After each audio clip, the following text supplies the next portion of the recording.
What is up, fellow nerds, and welcome back to the Dapper Snapper Gaming channel, and welcome back to How Do I Want to Do This? This is our series where we take a look at all playable options available to players in Dungeons & Dragons 5th edition, and we rank them on a scale of 1 to 10 and either build them or fix them depending on how they rank.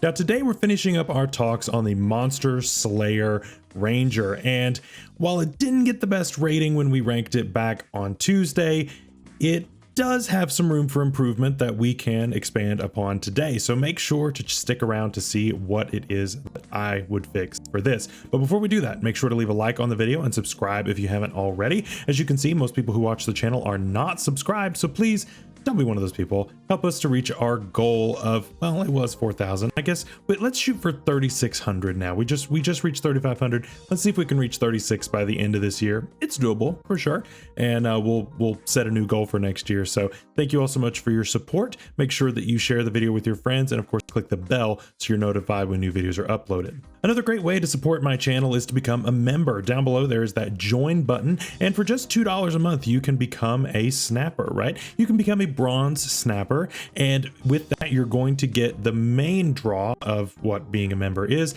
and that is access to all of my subclass build and fix write-ups.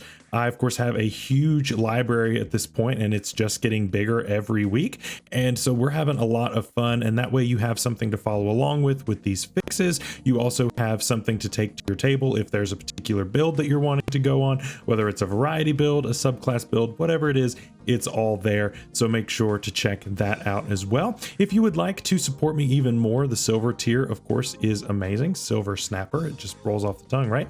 You can of course get all of my videos 24 hours early, and you also get a special shout out during some of my videos, which is really cool. And finally, the gold tier is currently being worked on a little bit to add a couple of new things, which is going to be really cool. But for right now, you get special access to a certain part of my Discord where you get specific access to be able to work with me on variety build topics and certain other things about what we want to see the future of the channel. And so I really appreciate all of my members. I thank you so much for your support. With all that out of the way, let's take a look at what I have done to this subclass.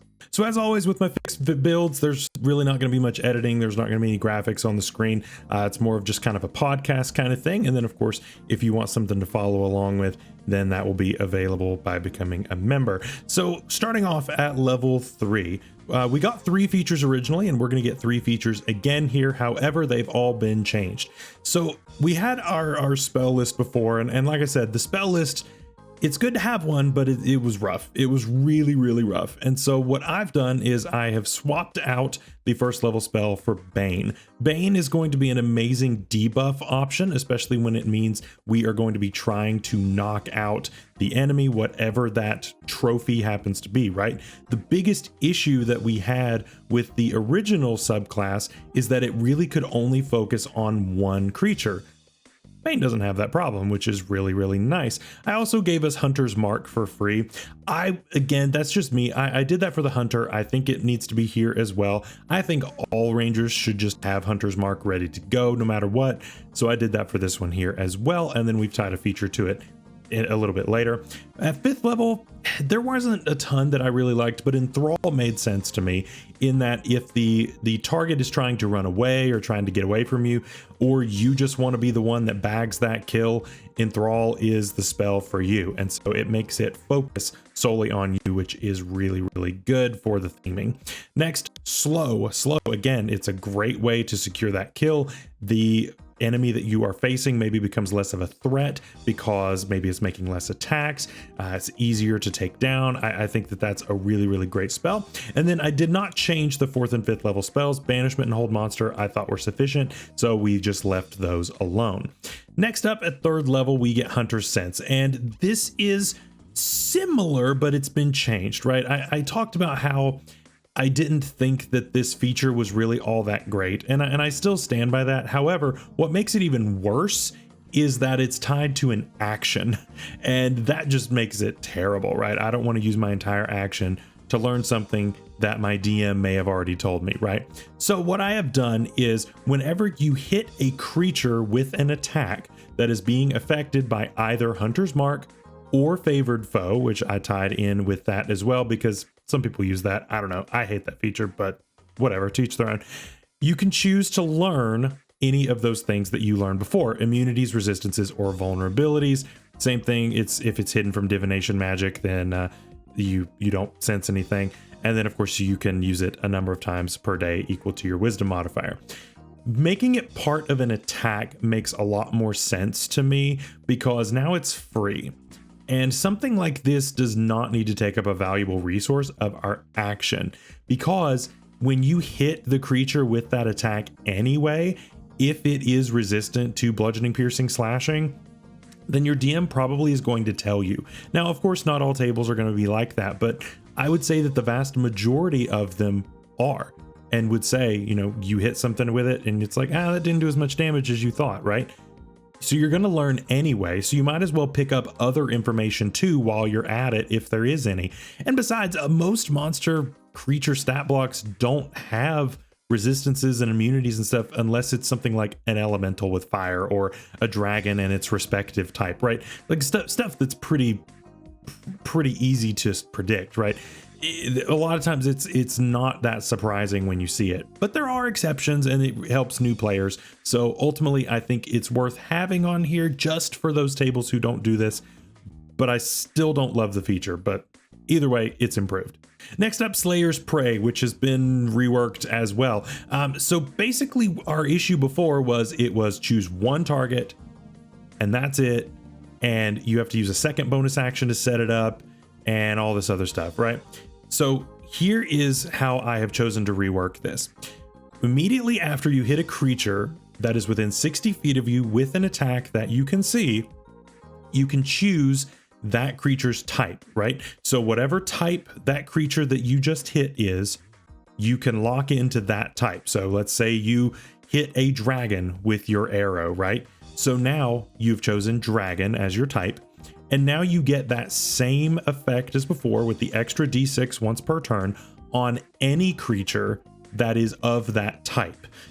That helps me to be able to say, you know, I want to bag that one big target, but if there's two dragons around, then I'm good, right? Or alternatively, if you still want to go with that one creature, I've upped the damage to a 2d6 rather than 1. If you want to forego the entire category, you can go with just one creature and you get 2d6. I think that giving that flexibility is where this is at, right? Because you still get to maintain the original flavor of taking down that one thing. And if you're in just a boss fight and there's nothing really around, then this is going to be better for you. But ultimately, that's usually not going to be that's not really going to be realistic. But you know, you're fighting a coven of hags, right? You don't want to be locked into just one of the hags. You want to be able to hit, if there's 3 of them, you want to be able to hit all 3. This says you choose one type, right? That's going to catch all 3 hags.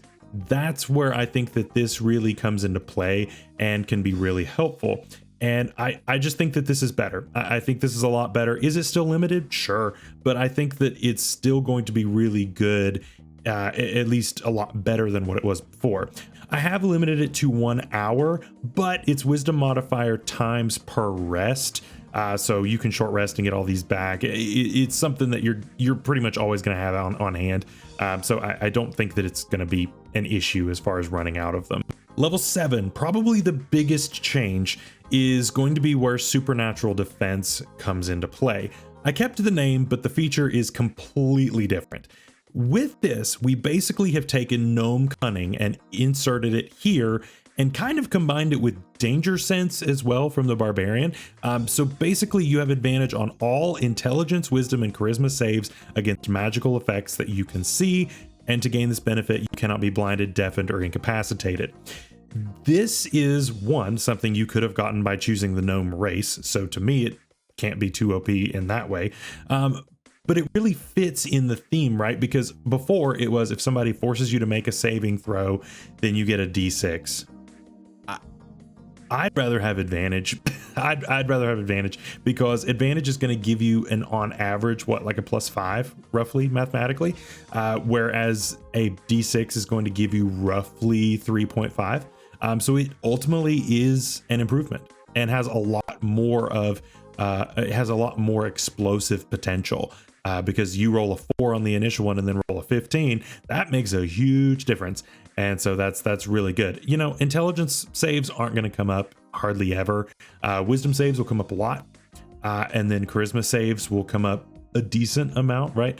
And so I think that's really, really good. It's not quite the gaining proficiency in it like what we've seen with previous, but it's still pretty good. And I think that this is really good. It still captures the essence of this being a hunter, but then on the back end, it is kind of that anti-mage in that way. And this kind of kicks that off in a defensive way that I think is going to be a lot more applicable and useful. Yeah, we lose out on the grapple, but it's a trade that I'm really willing to make.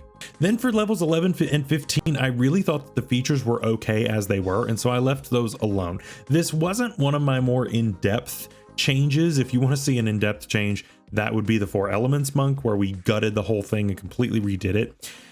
However, I will give kind of an alternative idea, and I'd love to see some discussion in the comments as far as where this can go. I do see this as, if you're not going to be the anti-mage, this could be the more magically inclined type of thing, and really embrace more of that like Witcher aspect. That way you have better spells, and your features really go to bolstering your spellcasting abilities.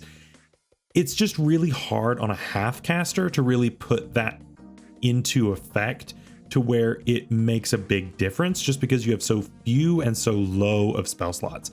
So I'd be interested below to see what kind of reflavor you would like to see that still fits within this structure. I think that the Monster Slayer name is broad enough to where you can really shake this up entirely and it would still work. So I'm interested to see what you think down below of both what I have done today and what you would do down below in changing up the formula and basically making a whole new ranger, but one that still fits within this theme.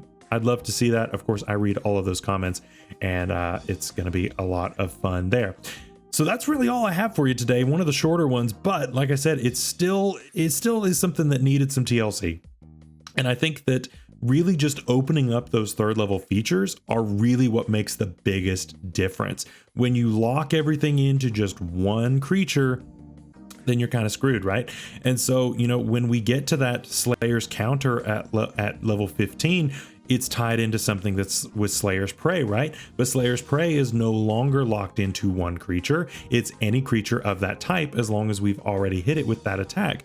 So that makes a huge difference and buffs that level 15 feature, which is why I chose to not make any changes there, because technically it gets buffed because the 3rd level feature got buffed. So that's kind of my thinking there. And I think that this definitely makes it a lot more effective. It's better with not only just how much damage you can do, it makes you more flexible, and it also helps you in your action economy. So in every way, I think that this is a really good buff and still maintains the sense of what the creators were going for in the end. But I'd love to know what you thought down below. Next week, of course, we're going to be continuing on. I think we only have 2 Rangers left, 2 or 3, somewhere in there. We'll be finishing up right before Christmas, I believe, and that is going to be exciting. Then we'll take a week or 2 break, and then we will continue with the Rogue, which I am looking forward to as well. I know a ton of people have been asking for Rogue since I was doing like fighter, so it's been a long time coming, because I know Rogue is a lot of people's favorites, and Rogue is definitely up there for me too, so I'm looking forward to that. Till next time, stay safe out there, stay healthy. We'll see you later. Bye-bye.